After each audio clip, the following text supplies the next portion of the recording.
नमस्कार दोस्तों, YouTube channel invest smartly with Tarun में आप सभी का स्वागत है। आज इस वीडियो में हम बात करेंगे what is investment and why investment is important for us. तो आइए स्टार्ट करते हैं। What is investment? इन्वेस्टमेंट क्या होता है? इन्वेस्टमेंट किसी भी प्रकार से हो सकता है दोस्तों। जैसे आपने पैसा किसी बिजनेस में इन्वेस्ट किया, बिजनेस अपने को रिटर्न निकाल के देगा या प्रॉफिट निकाल के देगा, तो वो हमारा इन्वेस्टमेंट हो गया। हमने पैसा किसी रियल इस्टेट या किसी घर में इन्वेस्ट किया तो वो कैपिटल एप्रिसिएशन होगा या रेंटल इनकम होती है वो होगा, तो वो हमारा इन्वेस्टमेंट हो गया। हमने पैसों से बैंक में फिक्स डिपॉजिट या रिकरिंग डिपॉजिट कुछ स्टार्ट कर दिया तो वो हमारा इन्वेस्टमेंट हो गया। अब मैं आपको इन्वेस्टमेंट की एक सिंपल वन लाइनर डेफिनेशन बताता हूँ। पैसे से पैसा बनाने के तरीके को इन्वेस्टमेंट कहते हैं। The way of generating income from our savings is investment. Now saving क्या होता है दोस्तों? बचत। चीज़ों को व्यर्थ खर्च होने से बचाने को ही बचत कहते हैं। और हम इंडियंस में तो आपने देखा होगा बचपन से ही चीज़ों को कलेक्ट करना और स्टोर करने की आदत रहती है, बस उसे ही सेविंग कहते हैं। मैं आपको एक और छोटा सा एग्जाम्पल देता हूँ दोस्तों।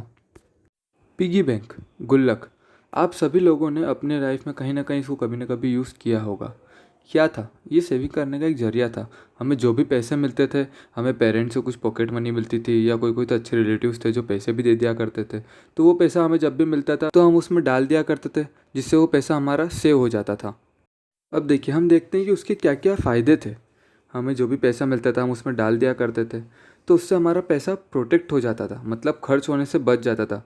जैसे फॉर एग्जांपल 10 रुपये पापा ने दिए, उसमें से हमने 5 रुपये खर्च करके 5 रुपये भी गुल्लक में डाल दिए, तो 5 रुपये खर्च होने से बच गया। कभी वो अपन उसमें नहीं डालते तो वो पैसा भी खर्च कर देते। तो यही सबसे बड़ा एडवांटेज है सेविंग का। प्रोटेक्टिंग मनी हमारे पैसे को खर्च होने से बचाता है, प्रोटेक्ट करता है। यही फ़ायदा इन्वेस्टमेंट में भी है। जो पैसा हम इन्वेस्ट कर देते हैं, फॉर एग्जांपल एफडी कर देते हैं, तो वो पैसा खर्च होने से बच जाता है।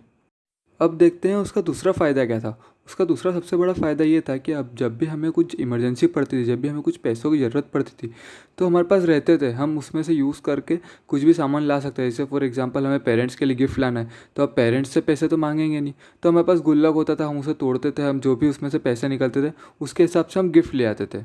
Means financial independence. हमें किसी के ऊपर निर्भर होने की ज़रूरत नहीं पड़ती थी। सेम फ़ायदा इन्वेस्टमेंट में भी है। हम पैसा इन्वेस्ट कर देते हैं, बट हमें कुछ कभी इमरजेंसी पड़ जाती है, ज़रूरत पड़ जाती है, तो वो पैसा हम निकाल के यूज़ कर सकते हैं।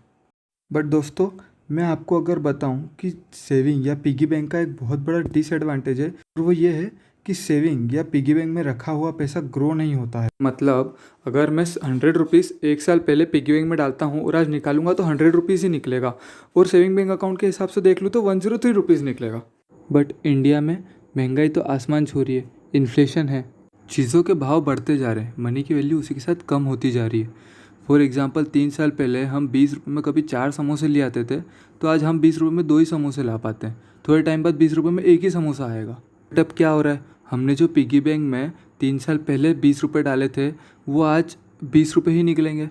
तो 3 साल पहले उस चीज़ के 4 समोसे आ रहे थे, बट आज 2 ही आएंगे, तो हमारी तो मनी की वैल्यू कम हुई ना। According to National Informatics Center, current inflation rate of India is 5.84%।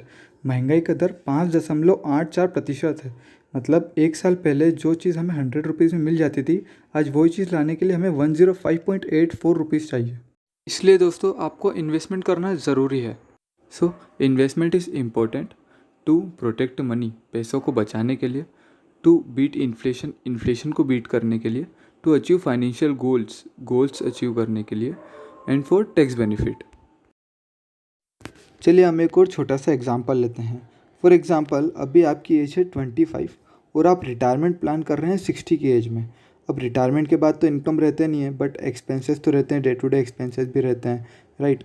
तो आपने प्लान किया कि मैं रिटायरमेंट तक 30 लाख रुपये जमा करता हूँ, ठीक है, और उसके लिए आज से मंथली कुछ इन्वेस्ट करता हूँ या कुछ सेव करता हूँ। अब देखिए, आप सेव करेंगे सेविंग बैंक अकाउंट में।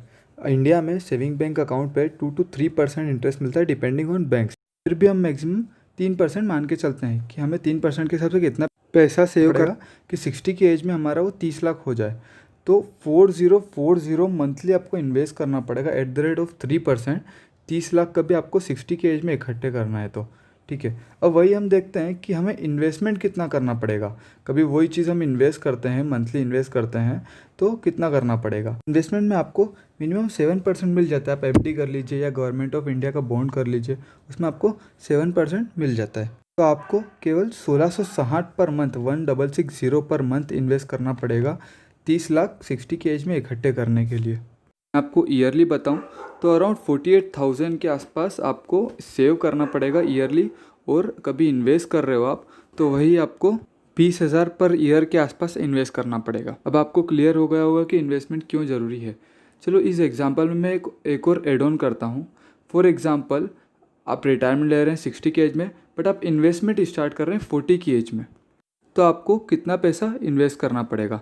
इन्वेस्टमेंट का रेट अपन ने 7% माना है, वही मानते हैं, ठीक है। 40 की एज में आपको monthly 5740 at the rate of 7% invest करना पड़ेगा।